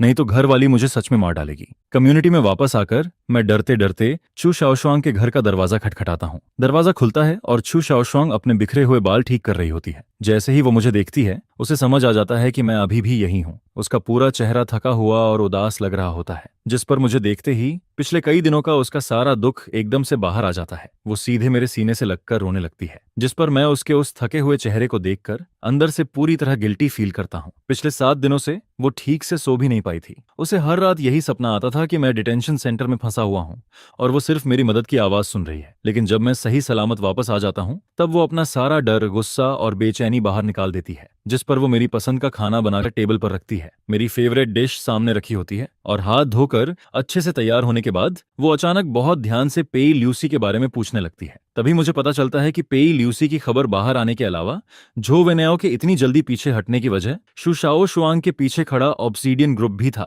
जिस पर शू शाओशुआंग मुझसे पूछती है, पेई ल्यूसी के साथ आखिर हुआ क्या था? मुझे चुप देखकर वो तुरंत मेरे पास आ जाती है, जिस पर वो गुस्से और जलन से कहती है, उस दिल चुराने वाली बिल्ली को जो मिला वो मुझे भी चाहिए। मैं कुछ समझ पाता उससे पहले ही वो मेरा चेहरा पकड़कर मुझे किस कर देती है, जिस पर मैं अपने होंठ छूता हूँ और फिर से अंदर ही अंदर पछताने लगता हूँ। इसके बाद वो मेरे लिए खाना बनाती रहती है और जब उसका मन थोड़ा शांत हो जाता है, तब वो चुपचाप मेरी बाहों में आकर टिक जाती है। वो बहुत ज्यादा थक चुकी होती है, जिस पर मैं उसे धीरे से उठाकर बेडरूम में ले जाता हूँ। वो आधी नींद में मेरा हाथ पकड़ लेती है और 10 सेकंड के अंदर ही सो जाती है। मैं बेड के किनारे बैठकर उसका हाथ धीरे से पकड़े रहता हूँ और उसे गुड नाइट कहता हूँ। लेकिन शहर के दूसरे कोने में मुझे बिना पता चले मेरे खिलाफ एक शिकार शुरू हो चुका होता है। बेइज्जत हो चुका जो वेन्याओ एक पागल जुआरी की तरह अंडरग्राउंड गैंग यूलिंग सोसाइटी के सानिया के पास पहुंचता है। भले ही मैं अब थोड़ा फेमस हो चुका हूं और कई लोग मुझसे डरते हैं, लेकिन उसके सामने जो वेन्याओ सीधे 7 मिलियन रख देता है, जिस पर वो कहता है 5 मिलियन उसकी जान लेने के लिए और बाकी 2 मिलियन अगर तुम चाहो तो जैसे भी करना। और मुझे इस सब के बारे में कुछ भी पता नहीं होता।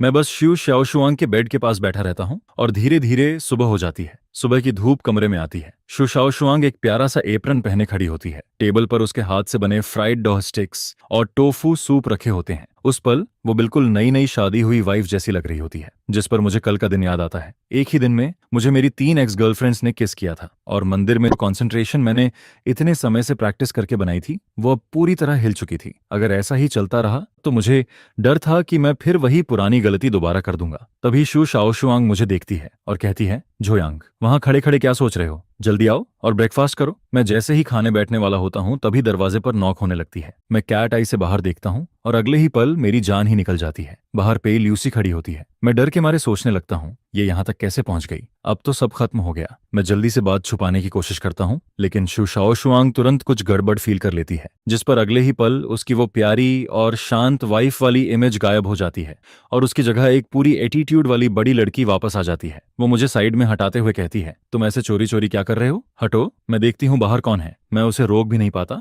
और वो सीधे दरवाजा खोल देती है। दरवाजे के बाहर पेई ल्यूसी खड़ी होती है। वो पहले धीरे से कुछ बोलने वाली होती है, लेकिन फिर उसकी नजर शू शाओशुआंग पर पड़ती है, जिस पर दोनों एक दूसरे को घूरने लगती हैं। सबसे मुश्किल 2 एक्स गर्लफ्रेंड्स इस पल आमने सामने खड़ी होती हैं। शू शाओशुआंग हल्की सी मुस्कान के साथ कहती है, ओह, तो तुम हो बड़ी स्टार। अब समझ आया अभी ये इतना नर्वस क्यों था। जिस पर पेई ल्यूसी भी सीधे मेरी तरफ हाथ हिलाती है, लेकिन अगले ही पल उसकी आंखें तेज हो जाती हैं और वो शू शाओशुआंग से पूछती है, तुम यहाँ क्या कर रही हो? शू शाओशुआंग बिना डरे जवाब देती है, ये पूरा बिल्डिंग हमारी फैमिली की प्रॉपर्टी है। मैं जहां चाहूं रह सकती हूँ और जिसके साथ चाहूं रह सकती हूँ। फिर वो मेरी तरफ देखकर कहती है, मैं तो भूल ही गई थी कि तुम सिर्फ एक फूलदान जैसी हो। जिस पर पेई ल्यूसी का चेहरा तुरंत बदल जाता है। वो कहती है, शू शाओशुआंग, तुम्हें लगता है कि सिर्फ पैसे के दम पर तुम इसे अपने साथ रख सकती हो? पेई ल्यूसी की ये बात सीधा शू शाओशुआंग के सबसे दर्द वाले पॉइंट पर लगती है। मैं जल्दी से बात बदलने की कोशिश करता हूँ, जिस पर मैं मुस्कुराते हुए पेई ल्यूसी से कहता हूँ, चलो बाहर घूमने चलते हैं। लेकिन वो मुझे पूरी तरह इग्नोर कर देती है और कहती है, मेरे पास टाइम नहीं है, आज इसे मेरे साथ काम पर जाना है। जिस पर शू शाओ शुआंग तुरंत जवाब देती है, मैंने तुमसे पूछा था क्या, तुम इसके लिए फैसले क्यों ले रही हो, तुम होती कौन हो। पी ल्यूसी भी तुरंत पलटकर कहती है, तो मैं भी तुमसे यही पूछती हूँ, तुम खुद को क्या समझती हो। उन दोनों को कॉरिडोर में लड़ने से रोकने के लिए मैं मजबूरी में दोनों को साथ ब्रेकफास्ट करने के लिए टेबल पर बैठा देता हूँ और फिर मैं खुद उनके बीच में किसी बेचारे वेटर की तरह बैठ जाता हूँ। पी ल्यूसी शुआ शियाशुआंग के बनाए हुए टोफू सूप का एक कौर खाती है। उसकी आंखों में साफ नापसंदगी दिखाई देती है, लेकिन फिर भी वो अकड़कर कहती है, ठीक है, किसी तरह खाया जा सकता है, लेकिन इसमें कोई रियल टेस्ट नहीं है। फिर वो शू शियाशुआंग से पूछती है, क्या तुम रोज खुद खाना बनाती हो। जिस पर शू शाओ शुआंग शांत होकर जवाब देती है, मैं यूजुअली बहुत बिजी रहती हूँ, तुम्हारी तरह मेरे पास हर दिन इतना फ्री टाइम नहीं होता कि मैं सिर्फ बाहर घूमती रहूं। पी ल्यूसी तुरंत कहती है, अगर टाइम हो तो खाना बनाना सीख लेना चाहिए, कुछ लोगों को बाहर का खाना पसंद नहीं होता। जिस पर शू शाओ शुआंग सीधे मेरी तरफ देखती है और बात का तीर मेरी तरफ घुमा देती है, ऐसा है क्या, मुझे तो लगा था जो यांग को बाहर का खाना पसंद है। जिस पर ल्यूसी मेरी तरफ देखते हुए पूछती है, जो यांग, तुम्हें आखिर खाना कहाँ खाना पसंद है। और फिर वो दोनों मुझे घूरने लगती हैं। इस सवाल के सामने मेरे माथे पर ठंडा पसीना आ जाता है और मुझे लगता है कि मेरा सिर अभी फट जाएगा। जिस पर तभी जब ऐसा लग रहा होता है कि दोनों किसी भी पल मुझ पर टूट पड़ेंगी, तभी मेरा फोन बज जाता है। वो झांग युवेई का कॉल होता है। जिस पर मैं मन ही मन चिल्लाता हूँ, सिस्टर वेई की जय हो। झांग युवेई का ये फोन मेरे लिए किसी लाइफ सेवर से कम नहीं होता, क्योंकि अभी कुछ सेकंड पहले तक शुशाओ शुआंग और लियूसी की नजरें मुझे जिंदा खा जाने वाली थीं।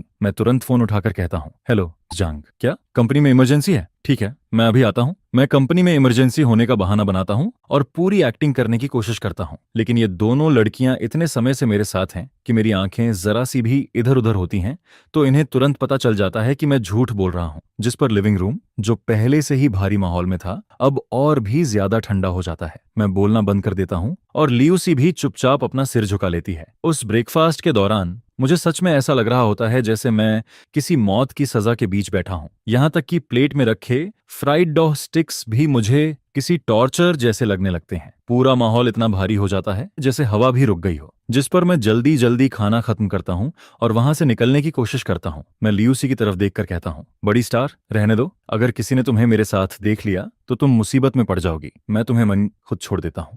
लेकिन जैसे ही मुझे लगता है कि दूसरा वर्ल्ड वॉर फिर से शुरू होने वाला है, मैं तुरंत उठ जाता हूं और कहता हूं, रहने दो, मैं सबवे से चला जाऊंगा। इसके बाद मैं वहां से ऐसे भागता हूं जैसे जान बचाकर निकल रहा हूं और मेरे पीछे वो दोनों अचानक किसी अजीब से समझौते पर पहुंच जाती हैं। जिस पर शू शाओ शुआंग ठंडे चेहरे से लियूसी से कहती है, सिर्फ झुआओ निंग ही वापस नहीं आई है, वो बाई सरनेम वाली औरत भी वापस आ चुकी है और वो भी झुआओ यांग पर नजर रखे बैठी है। इसलिए हमारे बीच लड़ने से अच्छा है कि पहले बाहर वालों से डील किया जाए। और इसी समय मैं सबवे में बैठा हुआ अपनी जिंदगी के बारे में सोच रहा होता हूँ। मुझे लग रहा होता है कि मैं सच में अपनी जान दांव पर लगाकर जी रहा हूँ। अगर मैं ऐसे ही इन सबके बीच फंसा रहा तो एक दिन सच में खत्म हो जाऊंगा। जिस पर मैं मन ही मन कसम खाता हूँ कि आज से मैं लड़कियों से दूर रहूंगा और सिर्फ अपने करियर पर ध्यान दूंगा। लेकिन रियलिटी मुझे एक मौका भी नहीं देती, क्योंकि तभी सबवे में एक स्कूल गर्ल मुझे पहचान लेती है। वो अचानक चिल्लाकर कहती है, क्या तुम झो यांग हो। जिस पर पूरा डिब्बा एकदम से शोर से भर जाता है। कोई फोटो मांगता है, कोई ऑटोग्राफ, और कुछ लोग मेरे चारों तरफ जमा हो जाते हैं। मैं किसी शर्मिंदा भगोड़े की तरह किसी तरह उनसे बचते हुए सबवे से नीचे उतरता हूँ। लेकिन कंपनी के नीचे पहुंचने तक भी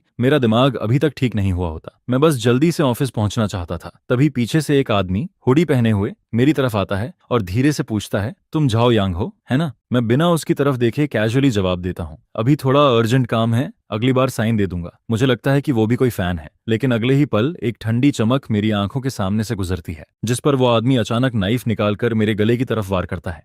मैं इंस्टिंक्टिवली पीछे हटता हूँ, जिस वजह से वो वार मेरे गले की जगह कंधे पर लग जाता है। मेरे कंधे से तुरंत खून निकलने लगता है, लेकिन वो आदमी बहुत तेजी से हरकत करता है। वो मेरा कंधा पकड़ लेता है और इससे पहले कि मैं कुछ कर पाऊं, उसका नाइफ मेरे पेट में घुस चुका होता है। जिस पर कंपनी के नीचे का वो आम सा रास्ता अगले ही पल किसी डरावने सीन में बदल जाता है। वो आदमी नाइफ वापस खींचने ही वाला होता है कि तभी मैं पूरी ताकत से उसका हाथ पकड़ लेता हूँ और जोर से चिल्लाता हूँ, आग लग गई, जल्दी आओ। मेरी आवाज सुनकर आसपास के लोग तुरंत इकट्ठा होने लगते हैं। जिस पर किलर घबरा जाता है और जल्दी से अपने साथी की मोटरसाइकिल पर बैठकर वहां से भाग जाता है। जमीन पर गिरने से पहले मैं बस इतना कह पाता हूँ, एम्बुलेंस बुलाओ। 5 मिनट बाद मोशन मीडिया के बाहर झांग युवेई मेरा इंतजार कर रही होती है, लेकिन मेरी जगह वहां पे ल्यूसी और शू शाओ शुआंग भी पहुंच जाती हैं। तीनों औरतों को अभी तक ये तय करने का मौका भी नहीं मिला था कि मुझे कौन अपने पास रखेगी। तभी कंपनी का एक एम्प्लॉय भागता हुआ आता है। उसका चेहरा पूरी तरह सफेद पड़ा होता है। जिस पर वो चिल्लाकर कहता है, झो यांग को सबवे स्टेशन पर नाइफ मार दिया गया है, बहुत खून निकल रहा है। यह सुनते ही शू शाओ शुआंग की आंखों के सामने अंधेरा छा जाता है और वो वहीं जमीन पर गिर जाती है, जबकि पेई ल्यूसी की आंखें पूरी तरह बदल जाती हैं। उनमें ना आंसू होते हैं, ना डर, सिर्फ पागलपन और गुस्सा होता है। वो बिना कुछ बोले ठंडे चेहरे से मुड़ती है और कहती है, तुम लोग हॉस्पिटल जाओ, मैं जुआओनिंग को ढूंढने जा रही हूँ। शू श्याओ शुआंग उसे रोकने की कोशिश करती है, लेकिन पेई ल्यूसी बिना एक्सप्रेशन के कहती है, जिसने उसे चोट पहुंचाई है मैं उसे टुकड़ों में तोड़ दूंगी। जिस पर शू श्याओ शुआंग उसे नहीं रोकती। वो सिर्फ अपना फोन निकालती है, क्योंकि उसे पता होता है कि जोयांग पर हुए इस अटैक के बाद क्लाउड सिटी पूरी तरह बदलने वाली है। एम्बुलेंस के अंदर झांग युवेई मेरा हाथ कसकर पकड़े रहती है। वो रोते हुए बार बार कहती है, अगर तुम्हें कुछ हो गया तो मैं भी नहीं जीऊंगी। जिस पर मैं मुश्किल से मुस्कुराता हूँ और उसे कहता हूँ, पेई ल्यूसी मुझे मरने नहीं देगी, चिंता मत करो। डॉक्टर की जांच के बाद पता चलता है कि नाइफ पर कोई पॉइजन नहीं था। यह सुनकर मैं राहत की सांस लेता हूँ। फिर मैं मुश्किल से अपना खून से भरा हाथ उठाता हूँ और कहता हूँ,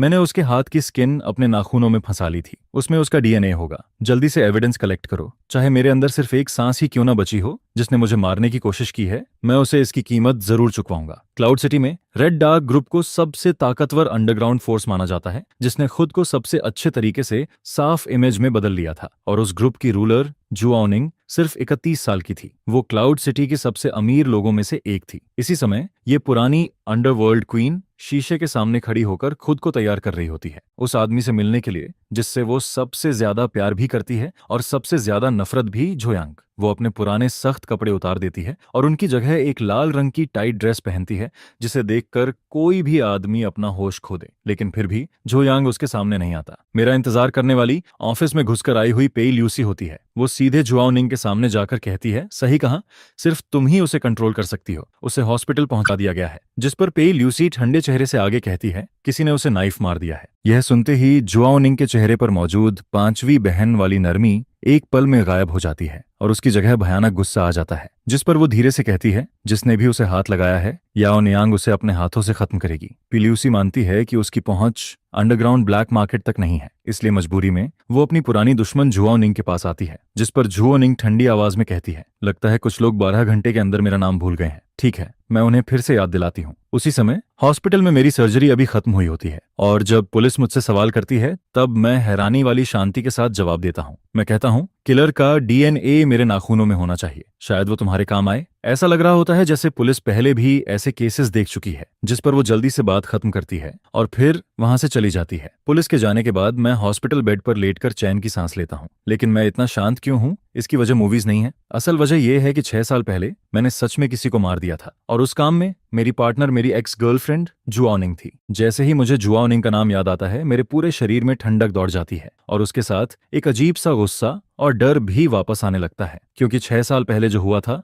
वो मेरी यादों में किसी जलते हुए निशान की तरह छपा हुआ है, जिस पर मैं मन ही मन कसम खाता हूँ, चाहे कुछ भी हो जाए मैं उससे मिलने नहीं जाऊंगा। क्योंकि अगर मैंने उसे फिर से देखा तो बड़ी मुश्किल से उससे दूर बनाई हुई मेरी जिंदगी पूरी तरह टूट जाएगी। इसी बीच झांग युवेई हाथ में खाना लेकर वार्ड में आती है। वो मेरे पास आकर कहती है, तुम्हारा फेवरेट खाना लेकर आई हूँ। जिस पर मैं तुरंत पूछता हूँ, सिस्टर वेई, पी ल्यूसी और शू श्याओ शुआंग कहाँ हैं? वो दोनों क्यों नहीं आई? मैं पूछना तो चाहता हूँ कि वो दोनों आखिर कहाँ गई हैं, लेकिन झांग युवेई मेरी सारी आदतें पहले से समझती है। जिस पर वो मुझे घूरकर कहती है, उनके पास जरूरी काम है, तुम बस यहाँ चुपचाप लेटे रहो। भले ही वो बात को कैजुअली टाल देती है, लेकिन मुझे साफ महसूस होने लगता है कि क्लाउड सिटी में कुछ बहुत बड़ा शुरू हो चुका है। और मेरा अंदाजा सही निकलता है, क्योंकि इस समय पूरा क्लाउड सिटी हिल चुका होता है। ऊपर से देखने पर मेरे नाम से जुड़े 30 से ज्यादा टॉपिक्स हॉट सर्च में चल रहे होते हैं।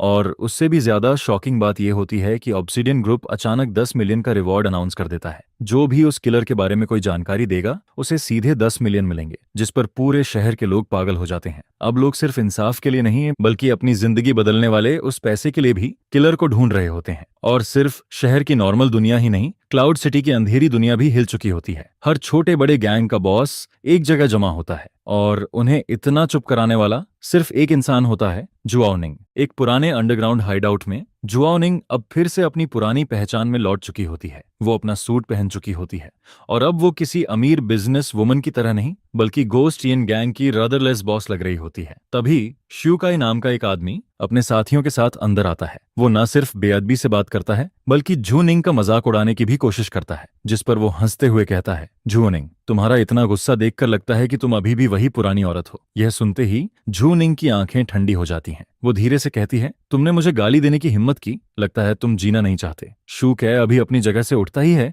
कि अगले ही पल पीछे से एक स्वॉर्ड उसके शरीर को पार कर जाती है, जिस पर श्यूकाई वहीं जम जाता है। और जुआओ निंग उसे ऐसे देखती है जैसे वो कोई इंसान नहीं, सिर्फ कूड़े का ढेर हो। वो बिना कुछ कहे सिर्फ अपने एक्शन से सबको बता देती है कि क्लाउड सिटी में अभी भी असली रूल उसी का चलता है। फिर वो धीरे से हाथ हिलाती है और शियुकाई की बॉडी जमीन पर गिर जाती है, जिस पर वो बाकी लोगों से कहती है, अगर कोई मुझे छूने की बात करेगा तो उसका यही हाल होगा। बाकी 4 गैंग बॉसेस ये देखकर इतने डर जाते हैं कि वो अपना सिर तक उठाने की हिम्मत नहीं करते। इसके बाद जुआओ निंग वापस शांत होकर अपनी चेयर पर बैठ जाती है, लेकिन उसके चेहरे का गुस्सा अभी भी खत्म नहीं हुआ होता। वो धीरे से कहती है, 4 घंटे के अंदर पता करो जिसने झो यांग पर अटैक किया वो किसके नीचे काम करता है। अगर तुम लोगों ने पता लगा लिया तो गोस्ट यिन गैंग तुम्हें अपना टेरिटरी दे देगा, लेकिन अगर नहीं पता लगा पाए तो फिर तुम्हारा एंड शियुका जैसा होगा। यह सुनते ही पूरे क्लाउड सिटी की अंडरग्राउंड दुनिया पागलों की तरह किलर को ढूंढने में लग जाती है। और इसी समय मैं हॉस्पिटल में बेड पर बैठा हुआ झांग युवेई के छिले हुए एप्पल खा रहा होता हूँ। तभी झांग युवेई कहती है, शु शाओशुआंग ने ऑब्सीडियन ग्रुप से 10 मिलियन का रिवॉर्ड निकलवा दिया है। यह सुनकर मैं थोड़ा खुश हो जाता हूँ, क्योंकि मुझे लगता है कि कम से कम वो लोग मेरी फिक्र कर रहे हैं। लेकिन झांग युवेई तुरंत मेरी तरफ देखकर कहती है, तुम सच में बहुत बड़े स्कमबैग हो। तुम्हारी वजह से मीडिया, पूरे क्लाउड सिटी के लोग और यहाँ तक कि गैंगस्टर्स भी पागल हो चुके हैं। जिस पर मैं अचानक रुक जाता हूँ, क्योंकि उसके मुंह से निकला हुआ गैंगस्टर वाला वर्ड मुझे अजीब लगता है। मैं तुरंत उसकी तरफ देखता हूँ। झांग युवेई का चेहरा एक पल के लिए घबरा जाता है और फिर वो जल्दी से दूसरी तरफ देखने लगती है, जिस पर मेरे शरीर में ठंडी लहर दौड़ जाती है। मैं तुरंत बेड के पास की रेलिंग पकड़ लेता हूँ, क्योंकि मैं जुआओ निंग को बहुत अच्छे से जानता हूँ। अगर वो सच में इस मामले में उतर गई है तो वो किलर को पुलिस के हवाले नहीं करेगी, वो सच में उसे मार डालेगी। उसी समय रेड गूस लोन कंपनी के अंदर यूलिन सोसाइटी का तीसरा बॉस लूसन अपने 2 आदमियों पर गुस्सा कर रहा होता है। ये वही 2 लोग होते हैं जिन्होंने मुझ पर अटैक किया था। उनमें से एक ने मुझे नाइफ मारा था और दूसरा बाहर मोटरसाइकिल लेकर इंतजार कर रहा था। वो तो लालच में आकर मेरे ऊपर अटैक करने वाले उन दोनों लोगों का सिर भी ऑब्सीडियन ग्रुप को बेचकर 10 मिलियन का रिवॉर्ड लेना चाहता था। लेकिन तभी उसे बॉस वांग चेनक का फोन आता है, और जैसे ही उसे पता चलता है कि 6 साल से गायब जुआओ निंग भी खुद लोगों को ढूंढने निकल चुकी है, वो सीधे डर के मारे जमीन पर गिर जाता है। जिस पर लू वॉल तुरंत फैसला करता है, हमें अभी इसी वक्त यहाँ से निकलना होगा। ये जगह अब सेफ नहीं है। लेकिन मोटरसाइकिल चलाने वाला उसका छोटा साथी उसके साथ मरना नहीं चाहता था, जिस पर वो चुपके से ऑब्सीडियन ग्रुप को फोन कर देता है और कुछ ही देर में सारी जानकारी शो शाओशुआंग तक पहुंच जाती है। वो घृणा से हंसती है और पुलिस को फोन करने के बजाय सीधा उनकी लोकेशन जुआओ निंग को भेज देती है, क्योंकि वो चाहती है कि कानून से पहले वो कमीने लोग असली नरक का दर्द महसूस करें। उसी समय यूलिन सोसाइटी का बॉस वांग चेन अभी भी के टीवी में बैठा हुआ होता है। उसकी गोद में एक लड़की होती है और वो शराब पीते हुए गाना सुन रहा होता है। वो अभी भी अपने मजे में डूबा होता है और सोच रहा होता है कि घोस्ट यिन नान्याकोहियन गैंग का एरिया अब उसका हो जाएगा। लेकिन तभी के टीवी का दरवाजा खुलता है और जुआओ निंग अंदर आती है, जिस पर वांग चेनक का चेहरा एकदम सफेद पड़ जाता है। उसकी जान जैसे शरीर से निकल जाती है। वो कांपते हुए कहता है, सिस्टर जुआओ, आप यहाँ कैसे? जिस पर जू निंग ठंडी मुस्कान के साथ कहती है, काफी मजे कर रहे हो, लाओ वांग। वांग चेन जल्दी से कहता है, सिस्टर जुआओ, मैं अपनी जान की कसम खाता हूँ, ये काम मेरे आदमी ने नहीं किया। यह सुनकर जुआओ निंग हंस पड़ती है, लेकिन उसकी हंसी में गुस्सा साफ दिखाई देता है। फिर वो उसके सामने एक वॉइस रिकॉर्डर फेंक देती है। उस रिकॉर्डर के अंदर लू वॉल की आवाज होती है। वो भागने की बात कर रहा होता है, जिस पर वांग चेन वहीं जमीन पर बैठ जाता है। उसे यकीन ही नहीं होता कि अभी जो बात उसने बोली थी उसके आदमी ने उसी पल उसे झूठा साबित कर दिया। फिर जुआओ निंग सिर्फ इतना कहती है, इसे ले जाओ। उसी समय लू वॉल उन दोनों लोगों को लेकर शहर से बाहर भागने की कोशिश कर रहा होता है, लेकिन उनकी कार स्टार्ट होने से पहले ही 2 बड़े ट्रक्स आकर रास्ता रोक देते हैं, जिस पर 1 दर्जन से ज्यादा आदमी हाथ में सोर्ड्स और हथियार लिए हुए उन्हें चारों तरफ से घेर ले रहे हैं। उन लोगों को देखकर लू वॉल पूरी तरह टूट जाता है। उसे समझ आ जाता है कि अब बचने का कोई रास्ता नहीं है, जिस पर वो चुपचाप कार से बाहर निकल आता है। इसी बीच हॉस्पिटल के कमरे में शु शाओशुआंग चुपचाप मेरे पास बैठी होती है। वो अपना सिर नीचे करके मेरे बहुत करीब बैठी रहती है। सुबह हुई लड़ाई को याद करके वो अभी भी थोड़ा गुस्सा होती है, लेकिन मुझे देखकर वो फिर से उसी छोटे पप्पी जैसी बन जाती है। उसकी आंखें लाल होती हैं, और जब मैं सोचता हूँ कि उसने मेरे लिए पूरे शहर में 10 मिलियन का रिवॉर्ड लगवा दिया, तो मेरे दिल में एक अजीब सी मिठास महसूस होने लगती है, जिस पर मैं उसके सिर पर हाथ फेर देता हूँ। लेकिन ये सुकून ज्यादा देर नहीं रहता, क्योंकि जैसे ही मैं उसका हाथ पकड़ता हूँ, मैं तुरंत पूछता हूँ, सच बताओ, क्या जुआओ निंग भी इसमें शामिल है? जिस पर शु शाओशुआंग एक पल के लिए चुप हो जाती है, लेकिन आखिरकार वो धीरे से सच बता देती है। वो कहती है, पे ल्यूसी ने ही जुआओ निंग को ढूंढा था। यह सुनते ही मेरे पूरे शरीर में ठंडा पसीना निकल आता है। पी ल्यूसी पहले से ही मेंटली अनस्टेबल है, और जुआओ निंग ऐसी औरत है जो बिना पलक झपकाए किसी को भी मार सकती है। मैं जैसे ही इन दोनों को एक साथ इमेजिन करता हूँ, मेरा दिल जोर से धड़कने लगता है। क्योंकि मैं सच में डर जाता हूँ। एक छोड़ी हुई फैक्ट्री के अंदर गर्म हवा में मौत की बदबू फैली हुई होती है। लू चियांग और उसके दोनों आदमी झुओनिंग और पेई ल्यूसी के सामने घुटनों पर बैठे होते हैं, जिस पर झुओनिंग अभी तक कुछ नहीं करती। वो बस पीछे खड़ी होकर उन्हें घूरती रहती है। आखिरकार टूटकर लू चियांग सब सच बता देता है। वो झो वेनाओ का नाम लेता है। यह नाम सुनते ही पेई ल्यूसी की आंखों में पागलपन फिर से भर जाता है। उसे तुरंत अपनी पुरानी नरमी पर पछतावा होने लगता है। वो सोचती है कि उसने झो वेनाओ को छोड़कर गलती की, जिस पर वो ठंडी आवाज में कहती है, मुझे एक नाइफ दो। उस पल ये फेमस एक्ट्रेस पूरी तरह बदल जाती है। वो किसी बदला लेने वाली शैतान जैसी लगने लगती है। वो नाइफ पकड़कर लू चियांग और उसके आदमी की तरफ बढ़ने लगती है। उसके शरीर से निकलती हुई खून की प्यास वहां मौजूद हर इंसान को डरा देती है। लेकिन जैसे ही वो नाइफ उठाती है, तभी उसका फोन बज जाता है, जिस पर फोन की स्क्रीन पर मेरा नाम दिखाई देता है। मेरी आवाज सुनते ही उसकी आंखों का वो लालपन धीरे धीरे कम होने लगता है। वो तुरंत अपनी आवाज नरम करके कहती है, झोयांग, तुम्हारी चोट कैसी है? लेकिन दूसरी तरफ मैं बहुत गुस्से में होता हूँ। मैं बिना कुछ घुमाए सीधे कहता हूँ, अगर तुमने किसी को मारा तो फिर कभी मुझसे मिलने मत आना। पी ल्यूसी जैसी पागल लड़की के लिए ये बात किसी सजा से कम नहीं होती। जिस पर वो मजबूरी में बहुत दुखी होकर अपने गुस्से को रोक लेती है। फिर वो फोन झुओनिंग को दे देती है, जिस पर फोन हाथ में लेते ही ये अंडरवर्ल्ड क्वीन तुरंत अपनी आवाज बदल देती है। वो हंसते हुए कहती है, डियर, क्या तुम मुझे मिस कर रहे थे? लेकिन मैं उसे भी गुस्से में डांटना शुरू कर देता हूँ। मैं उसे साफ कहता हूँ कि अगर उसने कुछ गलत किया तो मैं उससे हमेशा के लिए दूर हो जाऊंगा। लेकिन हैरानी की बात यह होती है कि झुओनिंग को बिल्कुल भी गुस्सा नहीं आता, बल्कि उसका चेहरा हल्का लाल हो जाता है और वो अंदर ही अंदर और ज्यादा खुश होने लगती है, क्योंकि जितना ज्यादा मैं उसे डांटता हूँ वो उतना ही ज्यादा एक्साइटेड हो जाती है। फोन रखने के बाद मैं किसी तरह राहत की सांस लेता हूँ। कम से कम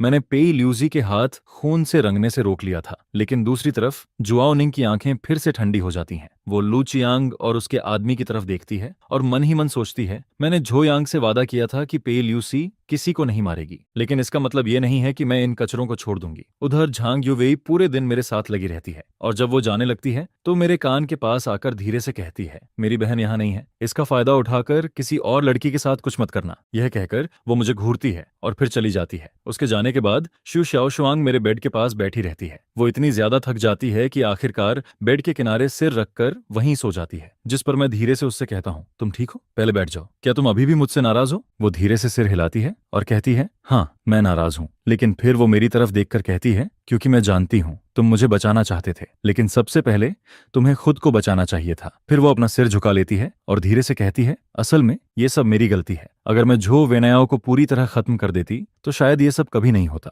झो वेनाओ ही मर्डरर है, उसी ने पैसे खर्च किए थे। उसने मुझे लाल आंखों के साथ बताया था कि मैन मास्टरमाइंड झो वेनाओ ही है, बस वो 6 साल पहले वाली अगली फैमिली रिवेंज लेने नहीं आई है।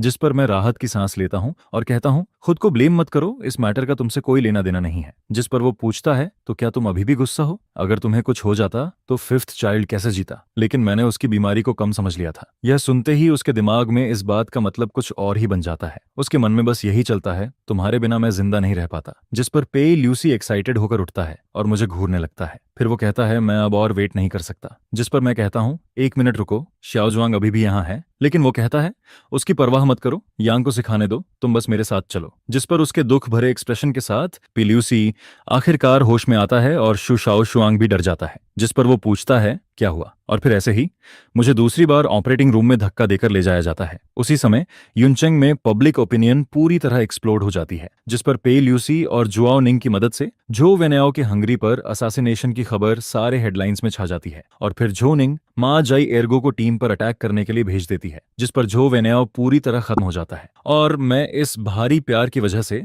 हॉस्पिटल बेड पर लगभग सब कुछ कन्फेस कर देता हूँ, क्योंकि पिछली रात मेरे घाव फिर से फट गए थे। जिस पर मुझे फिर से ऑपरेटिंग रूम में ले जाया जाता है। पेई ल्यूसी चुपचाप खुद को ब्लेम करता रहता है और यहाँ तक कि शू शाओशुआंग, जो पहले गुस्सा होना चाहता था, वही उसे उल्टा समझाने लगता है। वो कहता है, रोना बंद करो, वो अब डेंजर से बाहर है। फिर हम थोड़ी देर रेस्ट करते हैं। लेकिन रात के 2 बजे तक भी मेरा ब्लीडिंग पूरी तरह बंद नहीं होता और जब मैं दोबारा जागता हूँ तब दोपहर हो चुकी होती है। जिस पर सबसे पहले मुझे जुआओनिंग का बढ़ा चढ़ा फिगर दिखाई देता है और फिर वो मेरा सिर अपनी बाहों में दबा देती है। उसकी वो पुरानी सॉफ्टनेस मुझे लगभग डुबो ही देती है, लेकिन एबॉट की वार्निंग याद करके मैं उसे धीरे से दूर कर देता हूँ, क्योंकि ये औरत इतनी टेम्पिंग थी कि मुझे पुरानी बातें याद आने लगती हैं। मैं उसके साथ बाकी 4 एक्स गर्लफ्रेंड्स को मिलाकर जितनी बार रूम नहीं लिया, उससे ज्यादा बार उसके साथ साथ ले चुका हूँ। जिस पर मुझे 6 साल पहले की बात याद आती है जब मैं सेकंड ईयर में था। उस बारिश वाली रात में मैं अभी अभी झांग युवेई को गली से छोड़कर वापस आया था और तभी मैंने जुआओ निंग को बचाया था जो पूरी तरह खून से ढकी हुई थी। शुरुआत में मैंने बस उसे उठाया और एक छोटे से किराए के कमरे में रख दिया जो मैं मुश्किल से अरेंज कर पाया था। उस समय मैं खुद भी दागों और खून से भरा हुआ था, लेकिन जैसे जैसे उसके घाव ठीक होने लगे उसका चेहरा किसी और ही लेवल का दिखाई देने लगता है,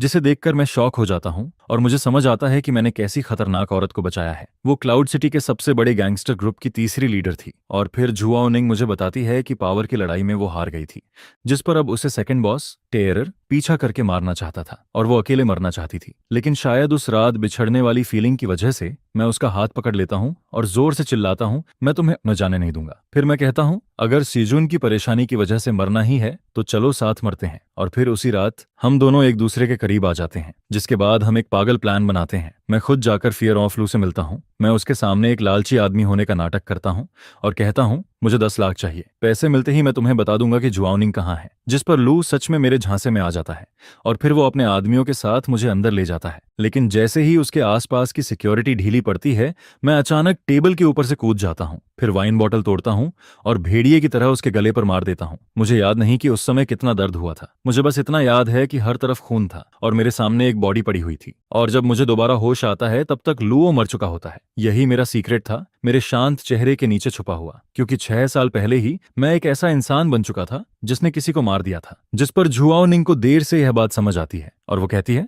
तुम पागल हो, वापस स्कूल जाओ, यहाँ का काम मुझ पर छोड़ दो। जिसके बाद वो आखिर में मुझे स्कूल वापस भेज देती है और फिर 3 महीने बाद मैं और जुआओ निंग एक साथ आ जाते हैं और उसके बाद हमारा रिलेशन काफी स्मूथली चलने लगता है। जुआओ निंग मुझसे 5 साल बड़ी है और वो इकलौती औरत है जिसने मेरे 4 लड़कियों के साथ चल रहे रिलेशन को पहले ही समझ लिया था, लेकिन फिर भी उसने मुझे एक्सेप्ट किया। यहाँ तक कि वो 3 साल पहले क्लाउड सिटी छोड़कर चली गई थी और फिर उसने मुझे पागलों की तरह ढूंढा जब तक कि उसने मेरा हॉट सर्च नहीं देख लिया। जिसके बाद वो विदेश से वापस उड़कर आ जाती है, जिस पर हॉस्पिटल बेड के सामने खड़ी जुआओ निंग की आंखों से धीरे धीरे आंसू गिरने लगते हैं और वो पूछती है, इस बार तुम कितने समय के लिए रुकने वाले हो? जिस पर मैं कहता हूँ मैं युनचेंग में रहूंगा। सच कहूं तो पिछले 3 सालों में मैं बस 4 सेकंड के लिए ही दूर गया था। फिर मैं अपना सीना थपथपाता हूं और उससे कसम खाकर कहता हूं, लेकिन जुआओ निंग मुझ पर बिल्कुल भरोसा नहीं करती, बल्कि वो धीरे से अपना कॉलर नीचे करती है और मेरी तरफ झुक जाती है, जिस पर मेरी सारी डिफेंस एक पल में टूटने लगती है और मैं लगभग कंट्रोल खोने वाला होता हूं। तभी दरवाजा खुलने की आवाज आती है और फिर झांग युवेई हाथ में लंच बॉक्स लेकर अंदर आती है।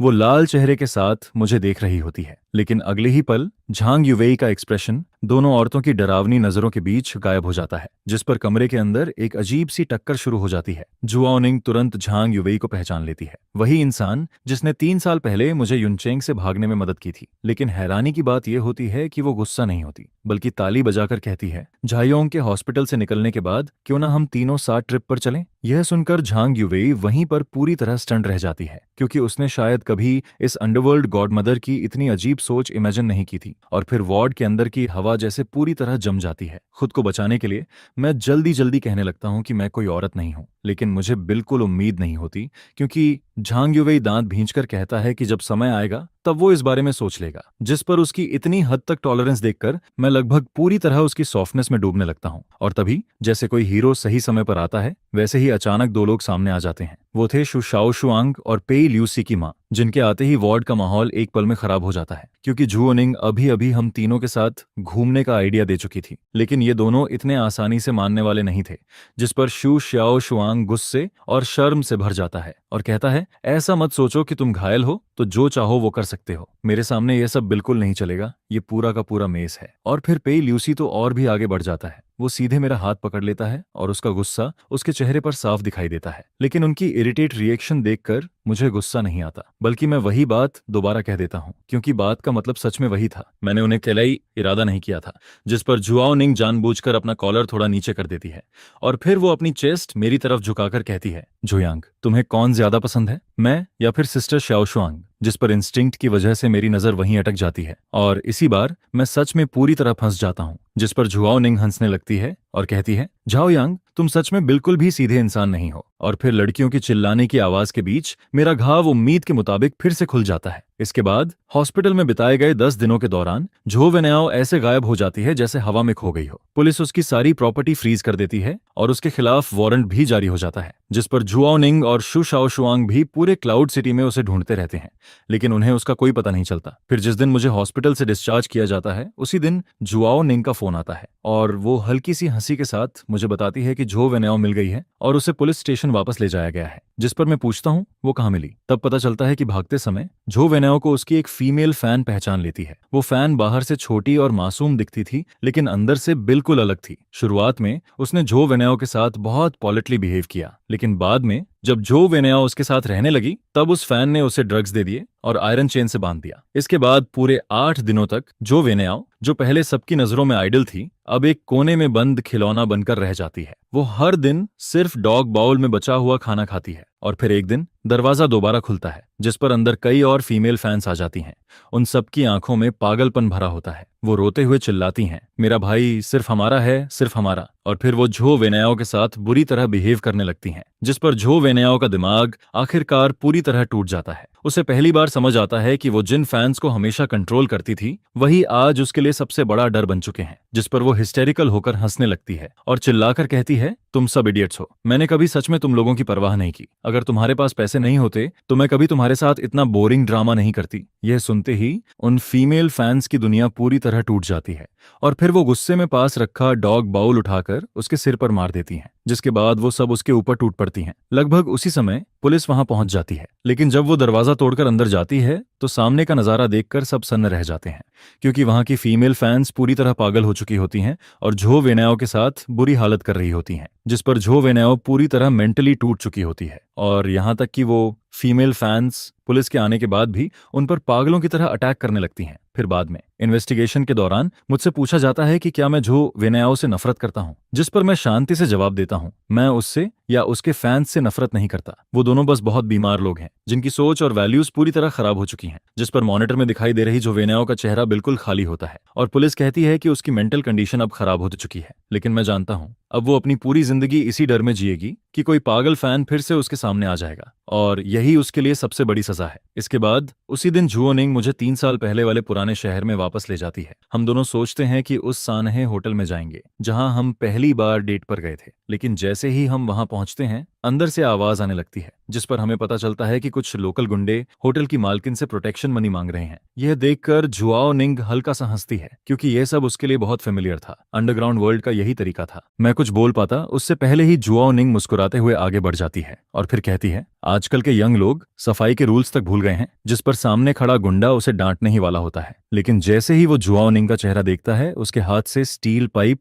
नीचे गिर जाता है, क्योंकि वो जुआओ निंग थी। भले ही उसे इस दुनिया से गए 3 साल हो चुके थे, लेकिन इस जगह पर आज भी उसका नाम सुनकर लोग डरते थे, जिस पर वो सारे गुंडे डरकर वहां से भाग जाते हैं और फिर हम दोनों उसी पुराने विंडो सीट पर जाकर बैठ जाते हैं। लेकिन तभी जुआओ निंग का फोन बजने लगता है। वो कुछ देर तक फोन को देखती रहती है और फिर उसका चेहरा धीरे धीरे सीरियस हो जाता है, जिस पर वो अपना फोन मेरी तरफ बढ़ाती है और तब मुझे पता चलता है कि शु शाओशुआंग के पिता ने अपने बिजनेस के घाटे को भरने के लिए उसकी शादी कहीं तय कर दी है। जिस पर जुआओ निंग मेरी तरफ देखकर कहती है, लगता है तुम्हारी छोटी बहन को जबरदस्ती किसी और से शादी करनी पड़ेगी, या फिर क्या वो भी मेरी तरह तुम्हारी औरत है? ये कोई सौदेबाजी का सामान नहीं है। मेरी मदद करो, पे ल्यूसी और झांग युवेई से कांटेक्ट करवाओ, क्योंकि जब वो सब मेरे साथ चलना चाहते हैं तो फिर हम सब मिलकर इस क्लाउड सिटी का आसमान बदल देंगे। क्लाउड सिटी होटल की सबसे ऊपर वाली फ्लोर पर शादी के नाम पर एक बैंक्वेट चल रहा होता है, लेकिन असल में वहां एक टेकओवर होने वाला होता है, जिस पर शु शाओशुआंग झू मो के साथ अपने पिता के पास बैठी होती है और सामने वही लोग बैठे होते हैं जिनसे उनका कर्ज जुड़ा हुआ था। फिर जैसे ही रिंग एक्सचेंज होने वाली होती है, बैंक्वेट हॉल का दरवाजा जोर से खुल जाता है, जिस पर मैं 3 साल की दूरी और 20 दिनों की तैयारी के बाद बिल्कुल शांत चेहरे के साथ अंदर चला आता हूँ। और मेरे पीछे कोई आर्मी नहीं होती, बल्कि क्लाउड सिटी की सबसे खतरनाक और सबसे अमेजिंग 3 औरतें खड़ी होती हैं, जिस पर जुआओ निंग अपने ब्लैक सूट पहने आदमियों के साथ हॉल के सारे एग्जिट ब्लॉक कर देती है और फिर वो मुस्कुराकर कहती है, आज यहाँ कोई डील नहीं होगी, मैं इस जगह पर होने वाला हर ट्रेड रोक दूंगी। इसके बाद पेई ल्यूसी सामने खड़ा होता है। चारों तरफ मीडिया के कैमरा फ्लैश हो रहे होते हैं, लेकिन वो बिना डरे मेरा हाथ पकड़ लेता है और फिर सबके सामने अनाउंस करता है कि झो वेनेओ खत्म हो चुकी है और अब जो भी मेरे आदमी को छूने की कोशिश करेगा वो सीधे मेरे खिलाफ जाएगा, जिस पर झांग युवेई भी आगे आता है। उसके हाथ में एक इन्वेस्टमेंट कॉन्ट्रैक्ट होता है और फिर वो बिल्कुल शांति से सामने बैठे हेयाओ ग्रुप के लोगों से कहता है, तुम्हारा सारा कर्ज हमारी मीडिया कंपनी और होंगान ग्रुप मिलकर चुका देंगे। यह सुनते ही शु श्याओ शुआंग खुद को रोक नहीं पाती और सीधे भागकर मेरी बाहों में आ जाती है। इस बार किसी ने भी मुझ पर किसी का दिल चुराने का इल्जाम नहीं लगाया। और फिर देर रात जब यह सारा हंगामा खत्म हो जाता है, तब मैं वापस उस छोटे से किराए के घर में लौटता हूँ। लेकिन अब वहां हर तरफ 4 औरतों की मौजूदगी और उनकी खुशबू फैली होती है, जिस पर मैं चुपचाप अपने दिल में मान लेता हूँ कि इन चारों के साथ पूरी जिंदगी बिताने का जो माहौल है वो अब पहले जैसी टेंशन से बदलकर एक अजीब सी हार्मनी में बदल चुका है। और फिर मैं सोफा के बीच में बैठा होता हूँ और मेरे सामने वो 4 चेहरे होते हैं जिन्हें देखकर किसी का भी दिल भर जाए, जिस पर मैं अपने मन में समझ जाता हूँ कि ये अब वो 4 नाव नहीं है जो कभी भी डूब सकती थीं, बल्कि ये एक ऐसा नरम पिंजरा है जिससे मैं अब कभी निकल नहीं पाऊंगा। और सच कहूं तो अब मैं निकलना भी नहीं चाहता। क्लाउड सिटी की रात अभी भी उतनी ही खूबसूरत और डेंजरस लगती है और मेरी यह शूरा फील्ड वाली कहानी अब जाकर अपने सबसे बड़े चैप्टर में एंटर करती है।